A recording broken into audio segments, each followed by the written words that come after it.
ان کی ایک منزل ہے اور منزل دنیا ہے. تو وہ کہتے ہیں بس مجھے رہنے دو،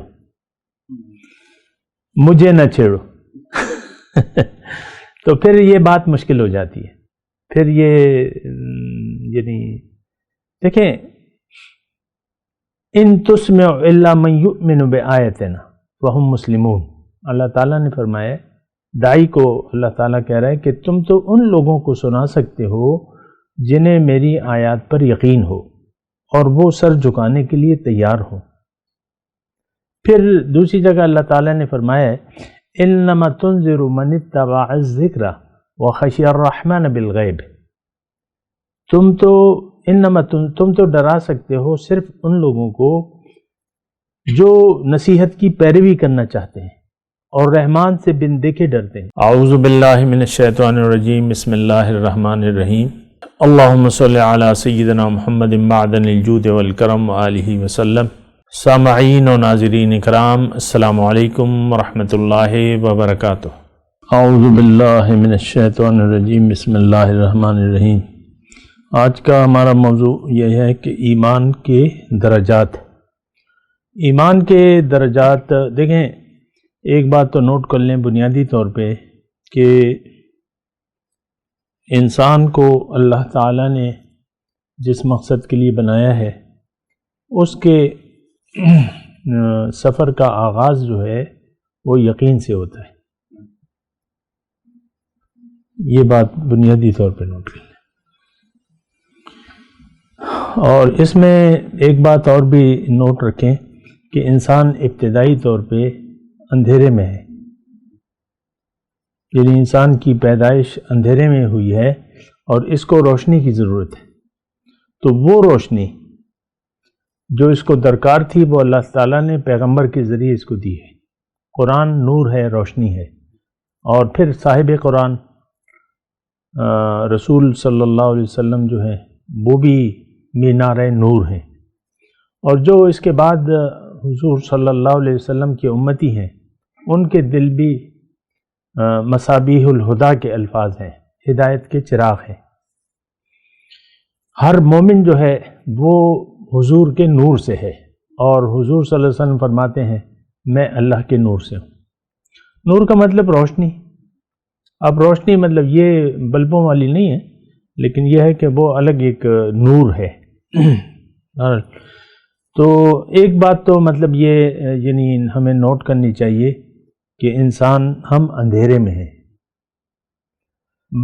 باقی تو انسان ایسا ہے کہ وہ کہتا ہے کہ میں عقل مند ہوں.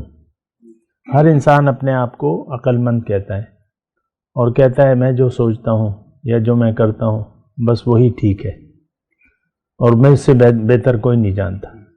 یا جس کے پاس جتنا بھی دین کا علم ہے جو بھی ہے وہ کہتا ہے بس یہ کافی ہے اور بس اس کے اوپر کوئی بات میں سننے کے لیے تیار نہیں. یعنی مجھے جس بات پر یقین ہے، یعنی انسان اپنے زبان سے تو نہیں کہتا لیکن وہ عموماً کسی اور کی بات سننے کے لیے تیار بھی نہیں ہوتا، اور وہ دیکھتا ہے یار یہ کوئی اور بات کر رہا ہے، اس میں اس کا کیا مفاد ہے، یہ کس چیز کا طالب ہے، اس میں کچھ اس کا مفاد ہوگا. ایسا ہے مطلب وہ ہے. تو یعنی انسان کی سوچ ہے نا. تو اب بات یہ ہے کہ انسان اندھیرے میں ہے. اس کو اندھیرے میں ہے کا مطلب کیا ہے، تھوڑا سا اس کی میں بات کروں نا. اندھیرے میں مطلب یہ ہے کہ اس کو اپنی حقیقت کا نہیں معلوم. سب سے پہلے کہ میں کون ہوں. پھر اس کو اپنی منزل کا نہیں معلوم. آپ دیکھ لیں اپنی منزل کے بارے میں یہ لا علم ہے. وہ الگ بات ہے کہ اس نے ظاہر کو اصل سمجھ لیا ہے اور ظاہر کو حقیقت سمجھ لیا ہے، وہ ایک الگ مسئلہ ہے. اور پھر دنیا کو اس نے منزل بنا لیا ہے، وہ الگ مسئلہ ہے. وہ الگ مسئلہ ہے. لیکن حقیقت میں یہ نہ اپنے آپ کو جانتا ہے، نہ اپنی منزل کو جانتا ہے، نہ منزل کے راستے کو پہچانتا ہے. اور اگر کوئی اسے بتا بھی دے تو یہ اس پر بات پر یقین کرنے کو تیار نہیں ہوتا. کہتے ہیں نہیں بس میں جہاں ہوں وہیں خوش ہوں، مجھے یہیں رہنے دو، میں کہیں اور نہیں جاتا. تو یہ دیکھیں حضور صلی اللہ علیہ وسلم نے اپنی مثال دی ہے کہ میری مثال ایک ایسی ہے کہ آگ کا ایک الاؤ ہے اور لوگ لپک لپک کے اس میں کودنے کی کوشش کر رہے ہیں اور ایک ایک کی پیٹھ سے میں اس کو کھینچتا ہوں اور آگ سے باہر نکالتا ہوں. یہ حدیث ہے. تو اسی طرح اللہ والے ہیں تو ان کو پکڑائی دینے کے لیے کوئی تیار نہیں ہے. پکڑائی دینے کا مطلب یہ ہے ان کی بات سننے کے لیے تیار نہیں ہے, ان کو اپنا رہنما تسلیم کرنے کے لیے تیار نہیں ہے. کیوں؟ کہ ان کا اپنا ایک راہ عمل متعین ہے دنیا کا, ان کی ایک منزل ہے اور منزل دنیا ہے. تو وہ کہتے ہیں بس مجھے رہنے دو, مجھے نہ چھیڑو. تو پھر یہ بات مشکل ہو جاتی ہے. پھر یہ یعنی دیکھیں ان تسمع الا من یؤمن بآیتنا وهم مسلمون. اللہ تعالیٰ نے فرمایا, داعی کو اللہ تعالیٰ کہہ رہا ہے کہ تم تو ان لوگوں کو سنا سکتے ہو جنہیں میری آیات پر یقین ہو اور وہ سر جھکانے کے لیے تیار ہو. پھر دوسری جگہ اللہ تعالیٰ نے فرمایا انما تنذر من اتبع الذکر وخشی الرحمن بالغیب. تم تو ڈرا سکتے ہو صرف ان لوگوں کو جو نصیحت کی پیروی کرنا چاہتے ہیں اور رحمان سے بن دیکھے ڈرتے ہیں. اب رحمان سے تو کوئی نہیں ڈرتا. آپ دیکھ لیں ہماری زندگی میں خوف خدا تو نہیں ہے, ہماری خلوت میں اور جلوت میں خوف خدا نہیں ہے. ہر ایک کہتا ہے بس خدا ہوں تو میں ہوں. یہ اپنی زبان سے نہیں کہتا, یہ اپنے عمل سے وہ کہتا ہے کہ مجھے کسی کی نصیحت کی ضرورت نہیں ہے. یہ ہم اپنے عمل سے کہتے ہیں. نصیحت سن لیتے ہیں اور پھر سننے دیکھیں حضور صلی اللہ علیہ وسلم کی محفل میں مدینے میں منافقین بیٹھتے تھے نا, لیکن وہ سننے کے لیے تیار نہیں تھے. وہ جب سننے کے لیے تیار نہیں تھے باہر نکلتے, جب محفل سے باہر نکلتے تو کہتے, قرآن میں ہے ماذا قال آنفا, ابھی یہ کیا کہہ رہے تھے, یہ مجلس میں کیا بات ہو رہی تھی, ہمیں تو کچھ سمجھ میں نہیں آیا. تو ایسے ہی ہوتا ہے. آپ یعنی سن تو وہ سکتا ہے جو یعنی جو نصیحت کی پیروی, جس کو تلاش ہو نصیحت کی, جو نصیحت کی تلاش ہی نہ ہو اور جو نصیحت کو نصیحت نہیں بلکہ وہ ایک قسم کا عذاب سمجھتا ہو, یعنی نصیحت کو قبول کرنے میں اسے بڑی تکلیف ہوتی ہو, تو وہ تو پھر نصیحت کو نہیں سنے گا. کیونکہ نصیحت تو کہتی ہے تم پابند ہو جاؤ اللہ کے حکم کے, رسول کی اطاعت شروع کر دو. اور نفس جو ہے وہ ہمارا طاقتور ہے, وہ تو کسی کی بات سننے کو تیار نہیں ہوتا. تو بہرحال میں ایمان کے درجات کی بات کر رہا تھا اور میں آپ کو کہہ رہا ہوں کہ یہ جو اللہ کا سفر ہے اس کی بنیاد یقین سے ہوتی ہے.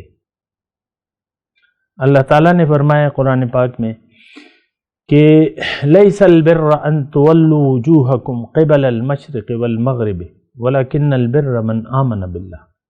نیکی یہ نہیں ہے کہ تم اپنا رخ جو ہے وہ مشرق یا مغرب کی طرف پھیر دو. نیکی یہ ہے کہ تم یقین کر لو اللہ پہ. یعنی اصل نیکی شروع ہوتی ہے اللہ پر یقین سے. تو یہ سفر جو ہے سارا یہ اس کی شروعات ہوتی ہیں اللہ پر یقین سے. یقین سے دیکھیں, اللہ پر یقین تو پھر بعد میں آتا ہے نا. پہلے یقین, پہلے کس بات پر؟ اپنی ذات پر یقین کہ آپ کون ہیں. ہم نے تو اپنے آپ کو مٹی کا ڈھیر سمجھ لیا. ہر شخص یہ ظاہر تک محدود ہے, یہ میں, یہ میری بیوی, یہ میرے گھر, یہ میرا شوہر, اور یہ میرا کاروبار, اور یہ میری بس حالات, اور بڑی مشکل میں ہے اور بڑی تنگی سے گزر ہو رہی ہے. دیکھیں ظاہر کے نہ ہونے سے ہم لوگ پریشان ہوتے ہیں, اور باطن یاد الہی سے خالی ہے, اس کے بارے میں کوئی پریشان نہیں.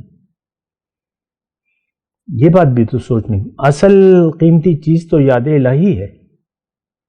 تو یاد الہی سے ہمارے دل خالی ہیں, لیکن اس طرف تو ہماری نہ توجہ ہے نہ ہم کرنا چاہتے ہیں. کیوں؟ کہ ہمارا تو سارا یقین ظاہر پر ہے. بس ظاہر آپ کو حاصل ہو رہا ہے تو آپ خوش ہوں گے، نہیں ہوگا تو پھر آپ پریشان رہیں گے. بعض اوقات تو راتوں کی نیند اڑ جائے گی آپ کو سوچتے یار کیا ہوگا، حالات تو ہے نہیں، اب کیا ہوگا، اللہ پہ آپ کا بھروسہ نہیں ہے. تو بہرحال بات کرتے ہیں ایک وقفے کے بعد. وآخر دعوانا ان الحمد للہ رب العالمین. مولاي صل وسلم دائما ابدا على حبيبك خير الخلق كلهم